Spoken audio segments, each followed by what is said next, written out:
Queridas hermanas y hermanos, amigos y lectores del blog El Santo Nombre. Es una alegría estar juntos nuevamente, ahora para la clase 53 del curso de Filocalía. Continuamos apoyándonos en el libro de Javier Meloni, Conocimiento Espiritual en la Filocalía. Hoy nos centraremos en el tema de la humildad. En las próximas horas, promediando el día domingo, si Dios quiere, van a tener un audio también con todo lo referido al tema de la humildad que figura en este libro, en estas páginas. Es muy interesante, no es extenso y abunda en citas de los autores filocálicos. Ya hemos visto, en clases anteriores, hemos visto bastante el tema de la compunción, ese dolor dulce de quien se arrepentía a conciencia y quien en ese mismo momento sentía la redención, sentía el perdón, sentía el cambio, la metanoia. Hemos abordado ese tema. También vimos cómo esta compunción, este arrepentimiento llevaba a una situación de mayor humildad y cómo esta humildad favorecía la aparición de la gracia o el descenso del Espíritu Santo. Nos hace más permeables a la influencia del corazón espiritual o del Cristo interior, etc. Lo hemos visto suficientemente.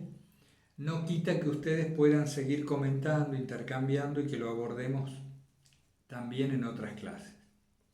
Pero no quería insistir con esto, creo que lo hemos visto ya bastante. Entonces, con el audio de lo que figura acá en el libro de Meloni, más lo que hemos visto en otras clases, ya tenemos un buen panorama. Entonces, ¿qué vamos a tratar hoy sobre el tema de la humildad? Vamos a tratar de poner algunos ejemplos y quizá demostrar un punto de vista no muy frecuentemente utilizado que nos sirva. Porque, hermanas y hermanos, acá hay una realidad muy concreta. La humildad no se puede impostar, no se puede simular. Es decir, se la puede simular a los otros, pero uno no se puede fingir humilde.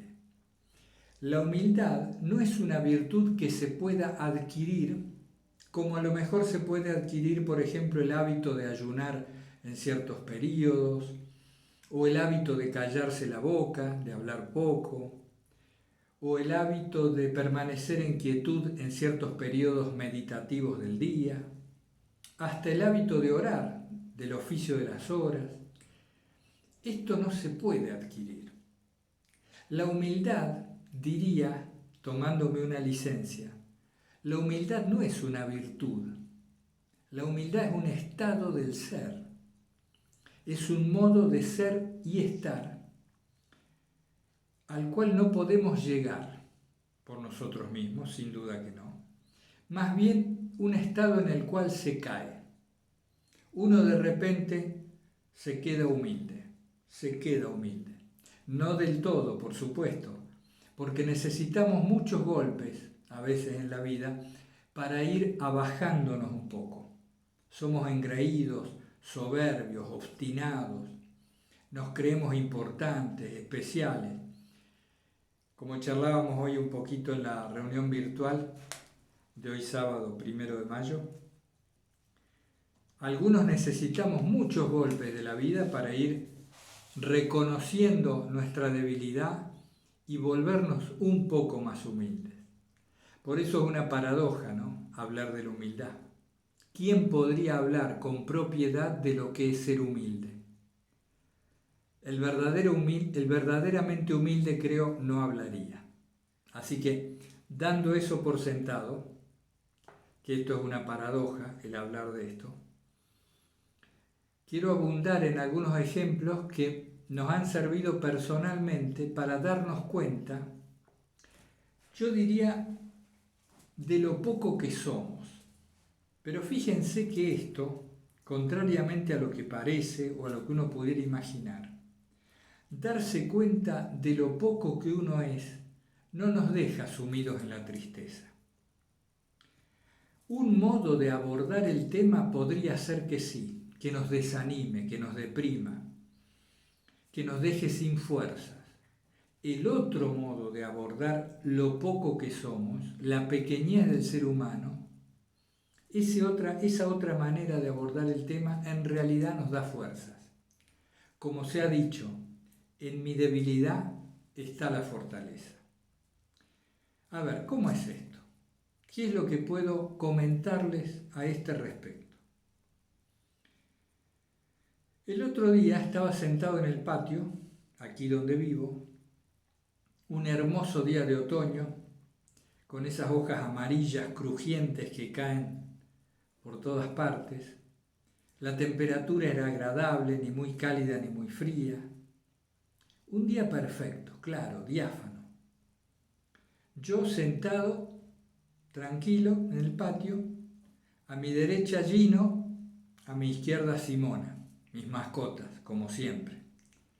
Siempre cerca, siempre alrededor, dándonos el afecto y también ese ejemplo. Muchas veces dan ejemplo de silencio, de quietud y diría yo hasta de contemplación. Otras veces no, por supuesto que no. Entonces estaba yo sentado con ellos descansando después de haber jugado un rato a tirarles la pelotita, ese hábito que tanto les gusta. Entonces estábamos los tres, estaba el sol, el aire, una suave brisa, y la pelotita había quedado a 1 metro, a 2 metros de nosotros, descansando también ella. De pronto, una brisa, un remolino, la movió un poco, desplazó un poquito esta pelotita de jugar. Y allí vino el pensamiento, los tres miramos, ¿no? Los tres miramos, también caí en cuenta de eso, cómo la pelotita se desplazó unos centímetros. ¿Cómo es que esto vino a ocurrir? ¿Cómo es que sucedió que de pronto se movió ese objeto? Bueno, decía la mente, por una corriente de aire, un viento, una brisa. ¿Y cómo es que vino esta brisa a ocurrir? Y uno caía en cuenta, según lo que nos explicó la ciencia, que a lo mejor esto sucedió porque a 300 kilómetros de distancia vieron que los meteorólogos hablan de un centro de alta presión, de baja presión, del frío, del calor. Se generó este viento. O tal vez se generó mucho más lejos. Y esto tuvo relación con el viento de ayer también y con la temperatura que hubo a lo mejor en otro continente. ¿Vieron cómo está todo relacionado? El clima, las corrientes marinas, los vientos, las temperaturas. Y caíamos en cuenta de que ese movimiento pequeño de la pelotita por el viento ocurría debido a un montón de factores que no podemos conocer y que escapan totalmente a todos los involucrados. Es decir, hasta en ese movimiento mínimo había un inmenso misterio que se estaba mostrando y se estaba desplegando. Pero claro, los tres también nos habíamos movido al unísono, mirando el movimiento. Y esto de algún modo también había ocurrido con similares características que no podíamos manejar ni prever. Allí estábamos los tres, viviendo ese momento único e irrepetible, y habíamos sido lanzados a ese momento y no éramos dueños del instante, solo podíamos presenciarlo. Esto contribuye, tener en cuenta estos factores, contribuye a hacernos más humildes, un poco. Otro ejemplo al caso es el de ustedes conocen, sigo con el tema del jardín, ¿no? Ustedes conocen que hay una planta que aquí, por lo menos en esta región, se llama la enamorada del muro. que es una enredadera que tiende a pegarse muy pegadita al muro, de allí su nombre, a las tapias, y crece infinitamente. Si uno no la para, cubre las casas, seguiría por las casas vecinas. Es realmente una enamorada de los muros. El ser humano, nosotros como individuos, como personas, en cierta manera, podríamos decir, somos como una hoja dentro de esa gran planta que constituye la especie humana. En nuestra soberbia, en nuestro orgullo, en nuestra ignorancia más que nada, nos creemos capaces de tener algún tipo de movimiento independiente de la planta madre. Somos una hojita, una pequeña hoja. Importante en el concierto de la planta, sí, porque todas las hojas constituyen la planta y le dan su belleza. Y cada hoja recibe la luz del sol, hace su proceso y nutre a la planta, así como la raíz nutre a todos los tallos y a todas las hojas. El aire es importante, la luz del sol, el agua y todo lo demás. ¿Se han dado cuenta, han visto que somos como una pequeña hoja, en este caso en el concierto de 8.000 millones de habitantes que tiene el planeta? Somos uno.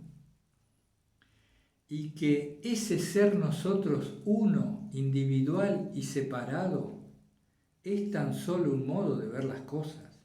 Porque desde un punto de vista, la hoja en particular tiene una entidad o una identidad, es la hoja. Pero desde otro punto de vista, nosotros reconocemos que es apenas una parte de un organismo mucho mayor. Este tipo de reflexiones o de pensamientos que vienen puede también ayudarnos como a situarnos en perspectiva. Cuando por arriba y por abajo, es decir, cuando nos creemos importantes, este tipo de consideraciones nos hacen caer en cuenta, oye, que eres una hoja dentro de una gran planta, eres uno más dentro de la especie humana. Y también vas a tener tu otoño, también vas a caer al piso, vas a amarillear, y en ese ponerte amarillo también vas a dar belleza a ese entorno, porque la ancianidad, la vejez también tiene belleza, aunque nuestra cultura lo discuta y muchas veces lo niegue. Entonces, cuando nos sentimos soberbios, fuertes, orgullosos, recordar esto, que somos absolutamente dependientes de un montón de factores que ni siquiera vemos. Y por eso decimos, finalmente, dependemos de su voluntad, de la voluntad del más alto, de aquel que todo lo hizo. Y cuando nos sentimos muy débiles, muy insignificantes, muy poca cosa, por la negativa, no pequeños con la humildad del corazón, sino pequeños en el ego, cuando nos hemos hecho víctimas, cuando nos despreciamos a nosotros mismos, nos quitamos el cariño y demás. Eso no es humildad, eso es una forma invertida de orgullo.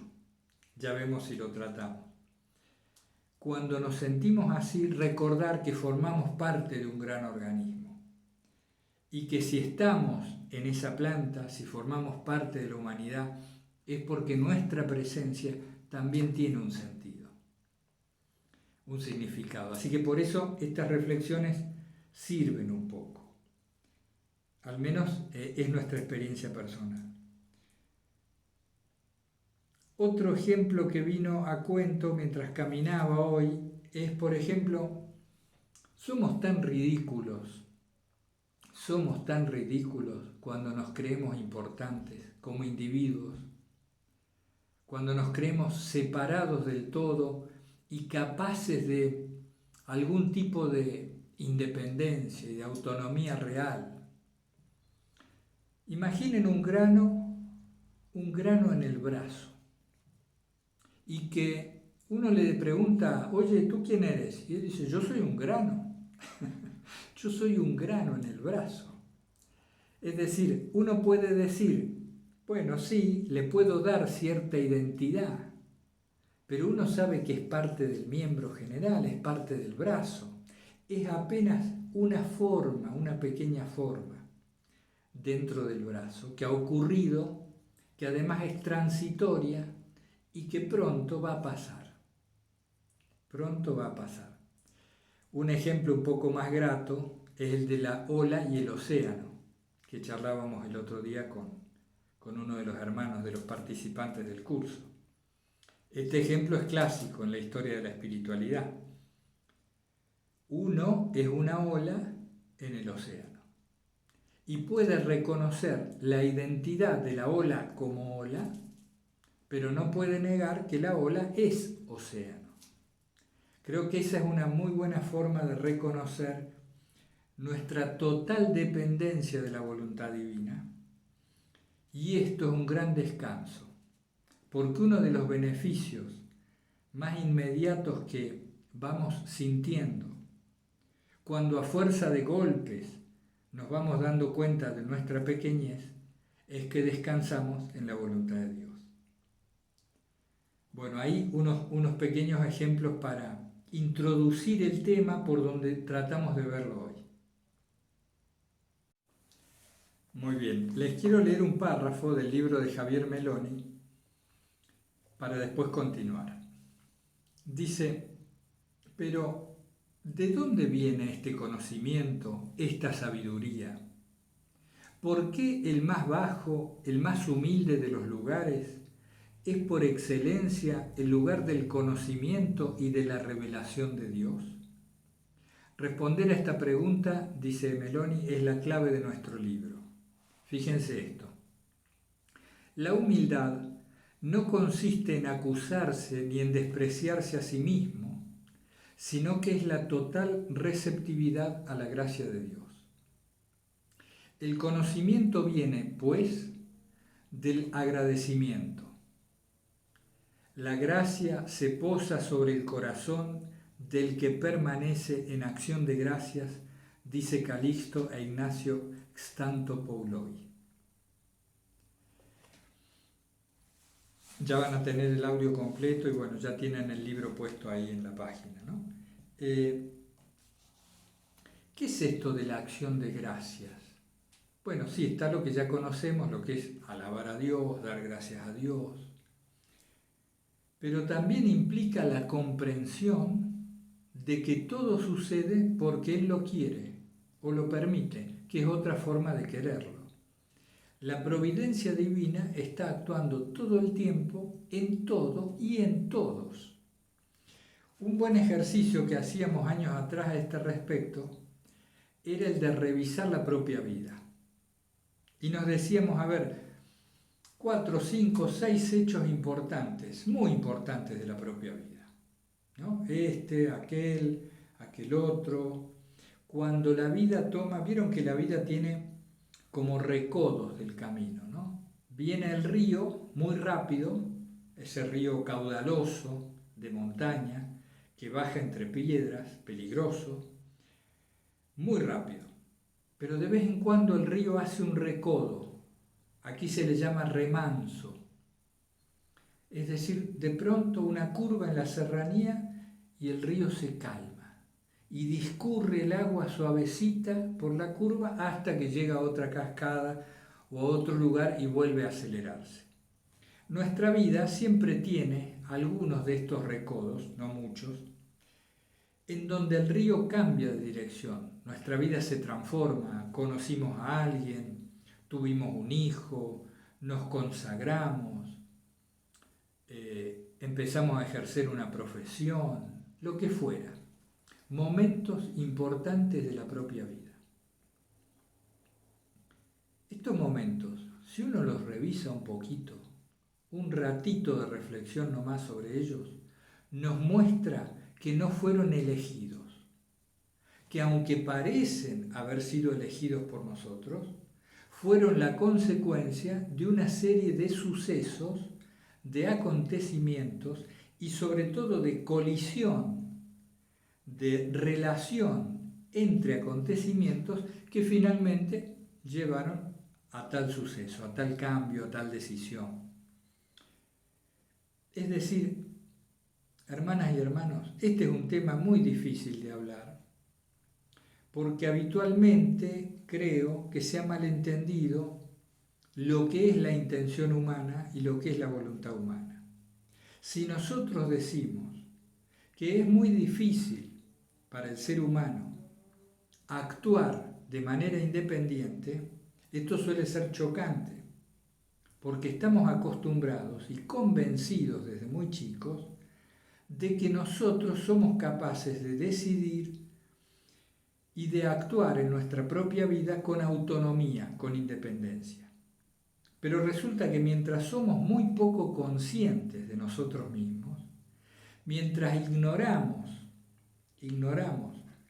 los movimientos secretos del corazón y los vientos mentales y cómo interactúan en nosotros las fuerzas mecánicas y automáticas, mientras permanecemos ignorantes a esto, nos creemos los hacedores, los constructores de nuestra propia vida. Cuando empezamos a ver un poco más lo que ocurre en el interior, caemos en la cuenta de que en realidad todo es gracia. Es como si estuviéramos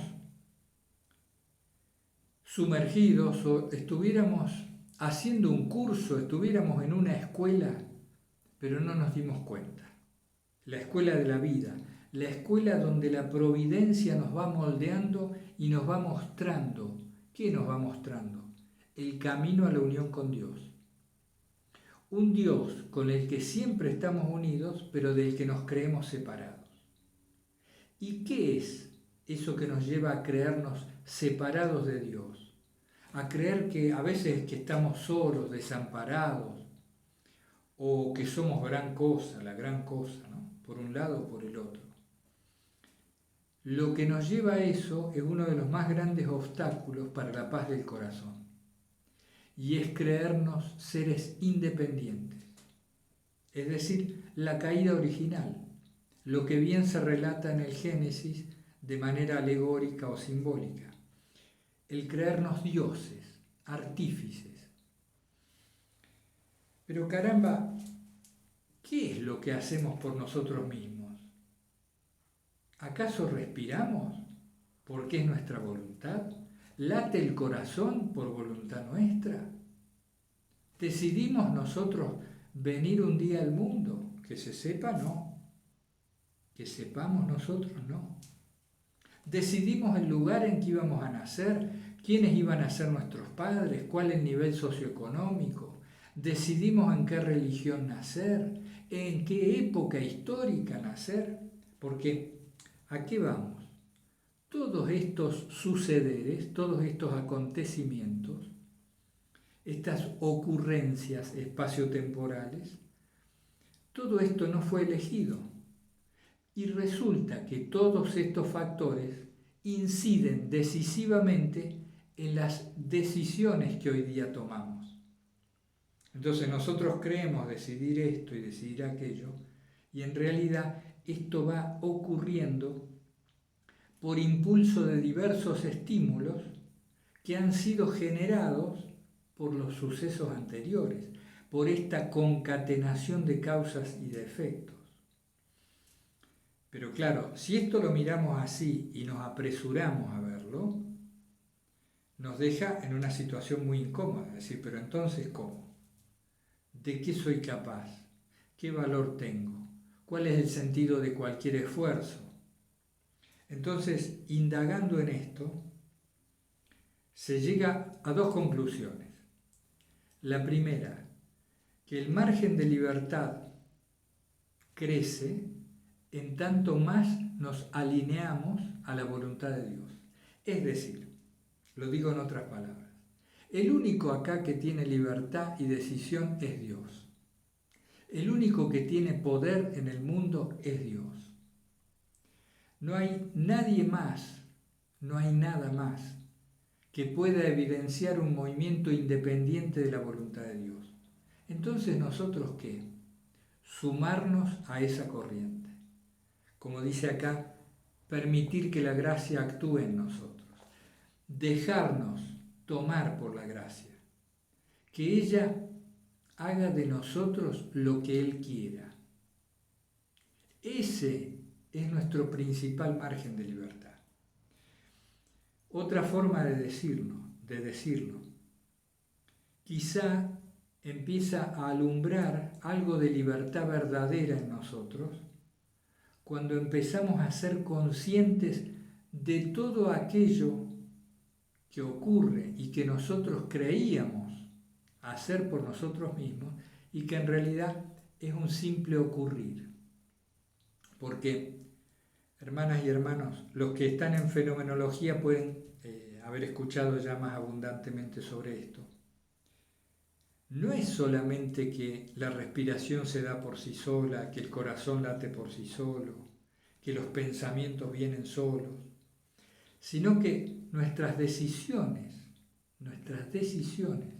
cuando yo decido mañana si voy a tomar té o café, si me voy a levantar a las 8 o a las 10, si voy a hablar por teléfono con tal o no, esto también viene influido decisivamente por una serie de aconteceres. Es una aparente decisión la que tenemos. En realidad se mueven en nosotros factores interiores del alma, de psique, del psiquismo, que nos llevan para un lado o nos llevan para el otro. Cuando empezamos a ver esto, nos ocurre lo que decía San Pablo, es decir, el reconocimiento de que hay una ley en nosotros que nos lleva para un lado que no queremos ir. Permanentemente hacemos cosas que no quisiéramos hacer o no hacemos las que sí queremos hacer. Esto también nos vuelve un poco más humildes, porque reconocemos lo que ocurre y decimos, caramba, pero entonces no soy para nada poderoso. Y empiezo a reconocer la providencia en mi vida, Y al reconocer la providencia en nuestra vida, empezamos a detectar con el tacto del corazón espiritual, ¿cómo les diría? Como la intención de esa providencia. ¿Qué es lo que Dios está queriendo en mí? Y en todos, no solo en mí, en todos. ¿Qué está queriendo? ¿A dónde me lleva la vida? Si bien cada uno de nosotros tiene argumentos de vida diferentes, es decir, vivimos personajes dentro de la película de nuestra vida muy diferentes unos de otros, sin embargo, el director es el mismo. Entonces uno reconoce, ¿vieron como en la cinematografía? Que uno empieza a reconocer un director, ya le pesca los movimientos de cámara, elige siempre los mismos actores. El director es el mismo y nos quiere llevar al abismo de la humildad. Nos quiere mostrar quién somos realmente, que descansamos en su seno y que Él vive en nosotros.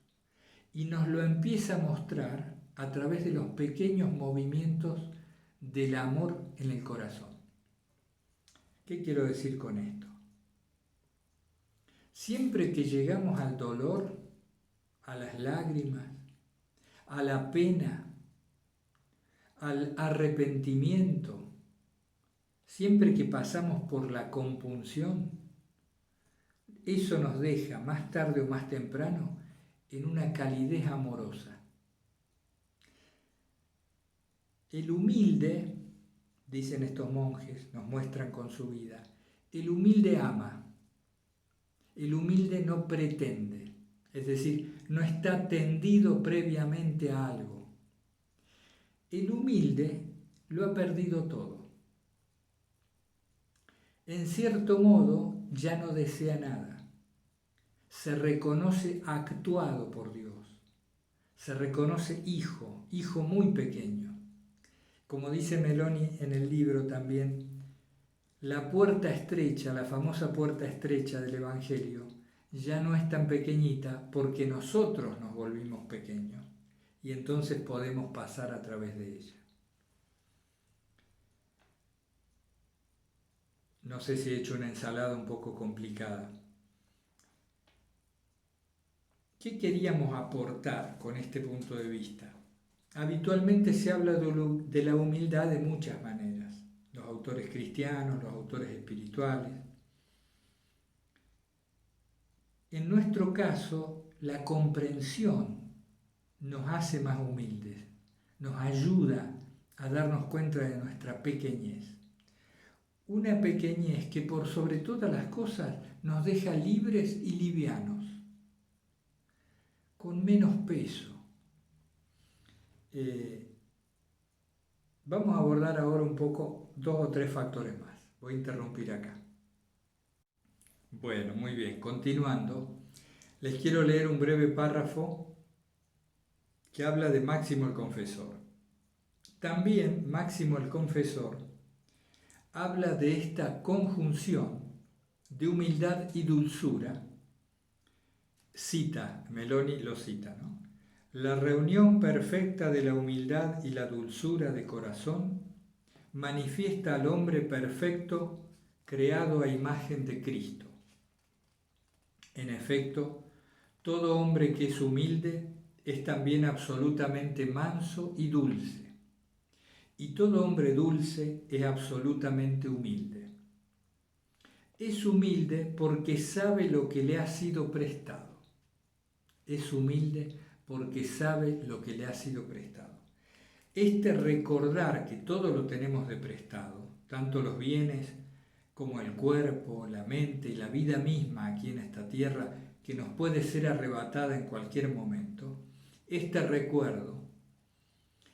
recordar el exilio en realidad, nos permite por un lado no apegarnos demasiado a las cosas de aquí abajo y también ser humildes. Imaginen ustedes que unos amigos nos piden que le cuidemos la casa porque ellos se van de vacaciones unos días, unos cuantos días. Y nosotros entramos en su casa y olvidamos que no nos pertenece.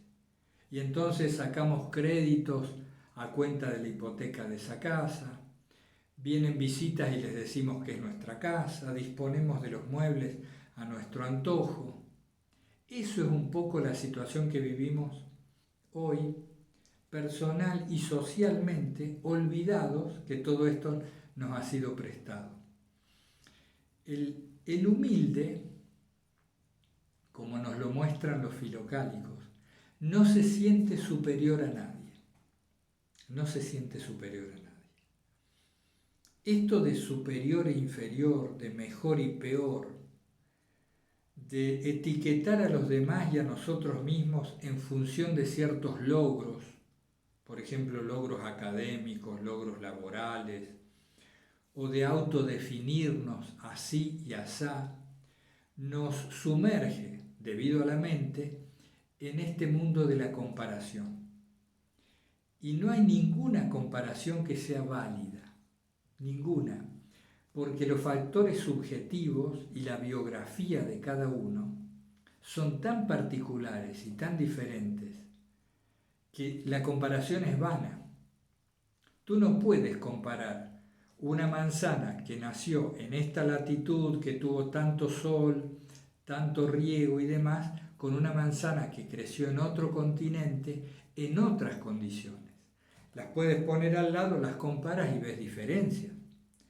Pero resulta que una justa comparación, una comparación científica, tendría que ser entre factores o elementos que han nacido en el mismo lugar, con las mismas condiciones, etcétera, etcétera. Por eso la comparación es una tontería de la mente, en realidad, que puede ser útil si vamos a comprar verdura para elegir los mejores tomates, pero vernos a nosotros mismos y a los demás en función comparativa es una tontería que muchas veces nos agranda y muchas veces nos abaja, pero del modo equivocado, en una autoestima ficticia. No podemos fundar la autoestima, el cariño hacia nosotros mismos, en estas cosas variables y totalmente periféricas y superficiales. Quiero enganchar un poco con dos consultas que quedaron en el blog pendientes, dos comentarios, porque tienen mucho que ver con este tema de la humildad. Con frecuencia, en algunos escritos, en el blog, hablamos de la necesidad de aceptar lo que ocurre. Decimos que la aceptación es muy útil en la vida cristiana, porque nos predispone correctamente ante lo que sucede. Entonces una hermana decía, bueno, pero abunda, explica un poco más esto de la aceptación, porque, por ejemplo, Cristo no aceptó a los mercaderes, Cristo no tenía esa actitud de aceptación siempre. ¿Cómo es esto de aceptar? Cuando hablamos de aceptar, les digo qué me sirve a mí con esto, como fundamento en este tema. Lo que ha ocurrido, lo que yo digo el momento presente, este instante, ya ha ocurrido. En realidad, todo acontecimiento, cuando me hago consciente a él, cuando soy consciente de que algo ha ocurrido, de que algo está ocurriendo, pues ya sucedió. Ya sucedió. Entonces, aceptar no es más, en principio, no es más que el reconocimiento de esto. El presente ya es, ya está. Aceptar los hechos no quiere decir que uno no pueda intentar cambiar la situación, pero hay una diferencia entre los hechos y la situación. La situación es todo el mapa de tu vida, es como la constelación de una serie de acontecimientos. Por ejemplo, tú dices, bueno, a ver, mi vida laboral. Mi situación laboral es la siguiente. Tengo tal jefe, tengo tal función, desempeño mi tarea en tal ciudad, en tal horario, con tal sueldo, en tales condiciones, etcétera, etcétera. Esa es mi situación laboral. Distintos son los hechos. El hecho es que viene un cliente y me saluda, que tengo que llenar una planilla, esto y lo otro. Los hechos que vamos clasificando y aislando en nuestra experiencia tienen que ser aceptados porque están ocurriendo.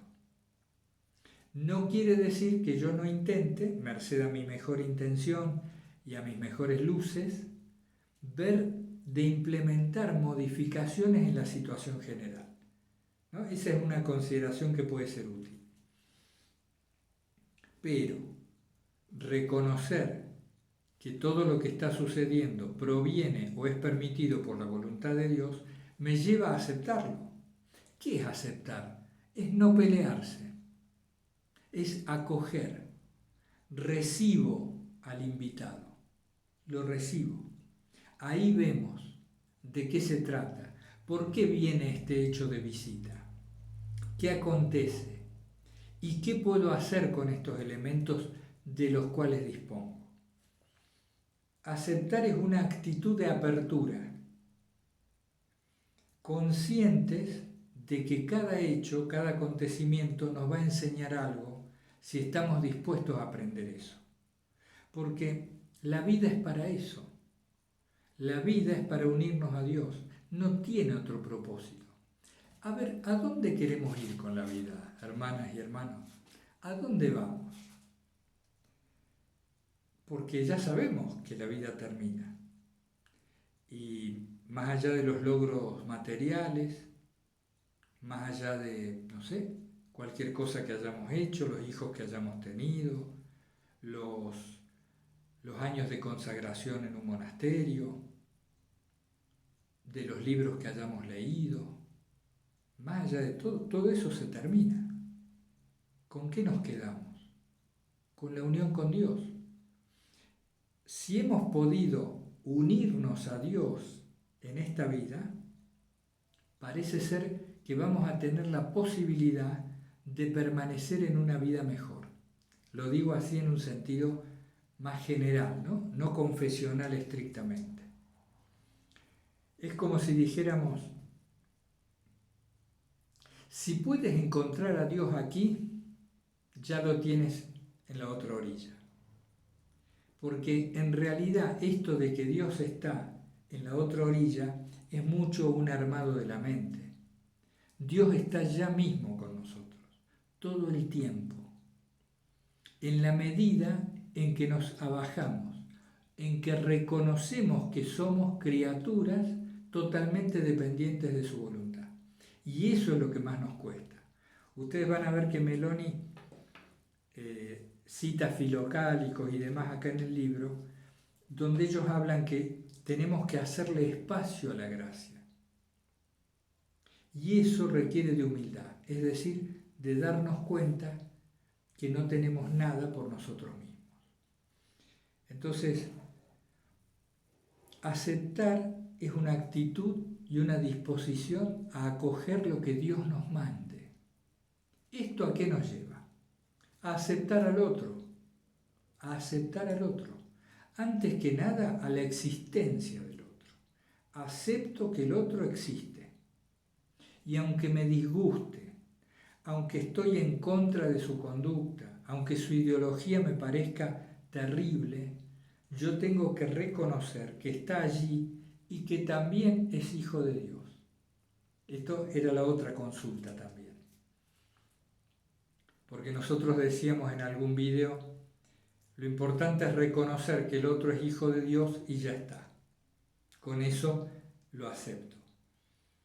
Queremos decir que tenemos que reconocer en el otro la misma dignidad nuestra, la dignidad de hijos de Dios. Independientemente de la religión que el otro profese, de la cultura, de la raza, de la política, de la riqueza, del sexo. Fíjense que todas estas cosas son accesorias a lo esencial del ser humano, que somos todos hijos de Dios. Todos estamos en las mismas. Y esto nos sitúa en un plan de igualdad y nos vuelve humildes en relación a la vida del otro. ¿Cómo sabemos nosotros lo que vive en el corazón del otro? ¿Qué anhelos, qué intenciones, qué vicisitudes atraviesa? Entonces, de primeras aceptamos, acogemos. Después, en el trato diario, si nos toca interactuar con alguien y tenemos problemas en esa relación, bueno, ahí vamos viendo de ponerlo mejor, de orar, de comunicarnos con el otro verdaderamente, etc. Ya habrá que ver las implementaciones. Pero si yo no me sitúo en una aceptación de lo que ocurre y por lo tanto de los involucrados en ese acontecimiento, ya se me va a hacer mucho más difícil que la cosa vaya para arriba, que la cosa se eleve. Bien, reviso unas notas y seguimos.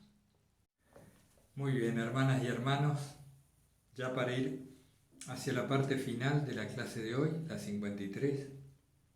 Recordemos que en la clase anterior, en esta especie de repaso, de síntesis o intento de profundización, nosotros vimos lo que se llama en el libro de Javier Meloni, el velo de las pasiones. Y aportamos algún punto de vista sobre esto, hablando del niño caprichoso que era nuestro cuerpo consentido, al cual teníamos que brindarle lo necesario. Hablamos del político orgulloso, para hacer una alegoría habitual de la mente, de lo que la mente es habitualmente. Y hablamos de la necesidad de alimentar al espíritu, a quien comparábamos con un sabio escondido en el desván, por lo general hambriento. Y hoy el libro nos lleva hacia el tema de la humildad, que vendría a ser como el requisito necesario, lo que es fundamental para que el Espíritu pueda tomarnos, pueda vivir en nosotros. El Espíritu Santo, la gracia, para que podamos decir a nuestra medida y salvando las distancias, Ya no soy yo quien vive, es Cristo que vive en mí. ¿Qué será decir eso de verdad? Para eso parece que necesitamos darnos cuenta que no somos nada, en el mejor sentido en que esto pueda ser escuchado, en el mejor sentido. Porque si nosotros somos algo, y mientras más densos seamos, menos vamos a transparentar a la gracia, menos va Cristo a manifestarse en nosotros. Entonces, disculpen que ando un poco resfriado. Entonces acá yo tomé notas de 4 pequeños aportes que pudieran servir. Hoy caminaba, tengo el hábito de la caminata que siempre es muy útil, por supuesto no solo para el cuerpo, sino también para la mente y para el espíritu. Caminar orando o caminar escuchando un salmo o caminar escuchando la Sagrada Escritura o lo que a ustedes los inspire, los ayude a sintonizarse con la presencia de Dios, es una actividad realmente muy grata. Yo tengo la gracia de vivir cerca de un parque donde hay muchos árboles y hoy, 1 de mayo, soleado, templado, caminaba y se veía un montón de gente, ¿no? De familias que se reunían a hacer pequeños picnics. Todos eran como manchitas de colores, distantes unas de otras a raíz de esto de la pandemia. Era un espectáculo realmente agradable ver a los seres humanos congregados, los niños jugando. Había unas nubes hermosas que pasaban, un cielo bien celeste, unos eucaliptos muy altos que se mecían por el viento, por allá la ruta con unos autos, los perritos que iban de acá para allá. Y entonces de vez en cuando ponemos en práctica esto del detenimiento, ¿no? De detenerse un poco, tomar conciencia de la escena global, que es lo que me permite contarles la escena. Si no, uno va enfrascado, ¿no? No se abre a la escena global. Percibíamos todo esto que ocurría y a la vez nos dábamos cuenta de este que percibía. Era como si a este lo miráramos desde otro lugar, desde otra posición. Y en esta otra posición uno se siente parte de la escena y no especial, no una particularidad, una singularidad de la escena. Esta posición, llamémosle de testigo, que es el modo más habitual de llamarle, es muy útil para alivianar la habitual densidad de nuestro yo individual que se cree separado y por lo tanto solo y por lo tanto importantísimo, especialísimo. Éramos parte más de la escena, uno más de los cientos que estaban ahí. Estábamos en sintonía con los árboles, con el aire, con las nubes, todo encajaba. Y todo tiene una función y un significado en la hermosa sinfonía que está tocando Dios, aunque por lo general no tenemos el oído para escucharla, lo reconocemos. Nosotros vemos tragedia en donde a veces se manifiesta la gracia. A veces la belleza, como conversábamos hoy en la reunión virtual, a veces la belleza manifiesta de una escena natural nos pone en presencia de Dios. A veces el silencio.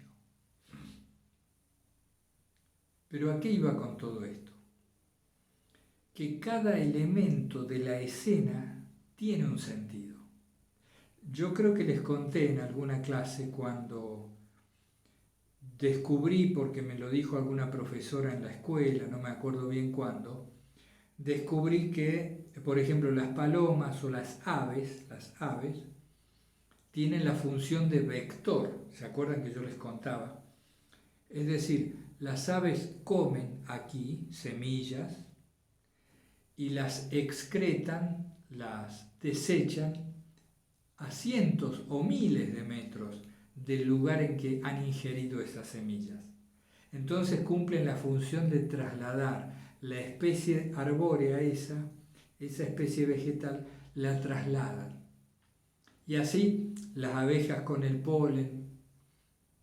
Me acuerdo también el ejemplo que creo que también se los conté, cuando yo estaba limpiando un jardín, las hojas que se acumulaban al pie del tallo, ¿no? Ahí donde nace la planta se habían acumulado muchas hojas y yo las estaba levantando para dejar la tierra limpia, despejada. Y se me dijo, pero cuidado, porque se viene el invierno y esas hojas que han caído tienen la función de proteger a la raíz del frío. Caramba, dije yo, jamás me hubiera dado cuenta. Quiero decir, todo está por algo. Esto es un reloj maravilloso, esto tiene una precisión enorme, una inteligencia inimaginable detrás, pero lo mejor es que esa inteligencia es amor puro. A ese amor puro, inteligente, nos tenemos que confiar, tenemos que rendirnos, entregarnos a su providencia. Y eso no lo vamos a poder hacer creyéndonos nosotros la gran cosa. Entonces, esto nos sitúa como hermanos de todo el mundo, como hermanos de todo el mundo. Del que me desagrada, sí, también del que me desagrada. Es un hermano que me desagrada, bueno, pero le reconozco paridad, me reconozco par, igual. Eso es muy bueno, eso nos sitúa en una frecuencia adecuada, ¿no? En relación a los otros y a la creación en general. Por otra parte, fíjense cómo cualquier cosa que tengamos en nuestra vida se debe a una enorme y extensa cadena humana de trabajo, de amor, de laboriosidad, de búsqueda. Por ejemplo, yo aprendí a hablar el castellano y aprendí a escribirlo. ¿Y cómo es que vine a aprender esto? Porque se me enseñó. Y quienes me enseñaron a escribir lo aprendieron de otros, que a su vez recibieron ese conocimiento de otros. Y porque hubo quien una vez hizo el alfabeto, otro hizo un manual para aprender a leer, otro creó la idea de la escuela, se crearon las escuelas y otra persona se hizo maestra de escuela y con su vocación y su cariño nos transmitió ese conocimiento. Es decir, hasta el hecho de saber leer depende de una cadena humana interminable que no podemos rastrear. ¿Y quién está allá al fondo de la cadena? Dios mismo, el que lo hizo todo. Y ahora te aplicas una vacuna. Bueno, ¿quién inventó las vacunas? Tal. ¿Y quién creó que la aguja con que te la ponen? El algodón con que te masajean. Digo por usar un ejemplo hoy en boga, ¿no? Más allá de la discusión con el tema de las vacunas y demás. La comida que comes, tú vas al supermercado en lugar de tener que irte al campo y tener que cultivar y cosechar tu propia comida, que no estaría mal, pero digo, imagínate el trabajo que sería. No, tú caminas 2 cuadras y ya tienes tu comida. Y tienes gas en la cocina, y tienes una cocina, y tienes luz eléctrica. ¿Y eso de dónde sale? De una obra humana enorme, una obra común, la obra común de la humanidad, que tiene a Dios como motor, motivo y dador de significado, aunque podamos no entenderlo ahora. ¿Por qué hablo de esto? Porque nos lleva a un lugar de mayor humildad. Todo lo que tenemos en la vida depende de lo que hicieron otros antes. A eso iba, ¿no? Es un tema de reflexión interesante. No me quiero extender, la cadena humana, la visión de hoy, todo tiene función. Estaba viendo hace unas horas una película que aún no he terminado, de un pianista Una película de un pianista, ni siquiera me acuerdo el nombre, la verdad. Pero es muy buena, está buena la película. Ya vamos a ver si recién le hacía un comentario a una amiga que hay películas muy recomendables. Vamos a ver si en el blog también podemos recomendarlas y ustedes recomiendan a su vez y hacemos intercambio. No abundan los buenos contenidos, por lo cual está bueno que nos los transmitamos. Entonces, ¿a qué iba? Este pianista era un gran pianista, uno de esos pianistas muy famosos, que da conciertos ante miles de personas y demás. Y venía el pensamiento de cuántos grandes pianistas hay en todas partes. Por ejemplo, en el centro de jubilados de mi barrio, donde para festejar el cumpleaños de una de las señoras, de las ancianas, uno de los abuelos toca el piano. ¿Qué quiero decir con esto? ¿Que toca tan bien como aquel? No, seguramente que no. Y se debe saltear alguna nota, muy probablemente. Quizá tenga los dedos ya endurecidos por la edad.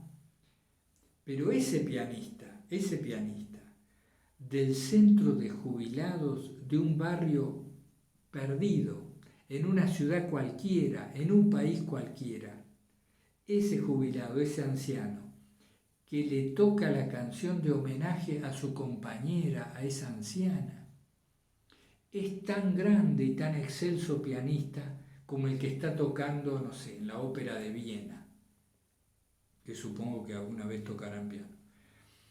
Es decir, ¿me entienden lo que quiero transmitirles? Es lo mismo.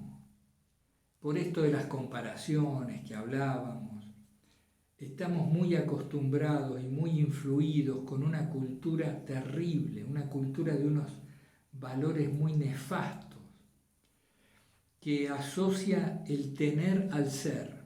Entonces, si tú tienes miles y miles y miles de espectadores, si sales en todas las redes, si te mencionan los diarios, eres.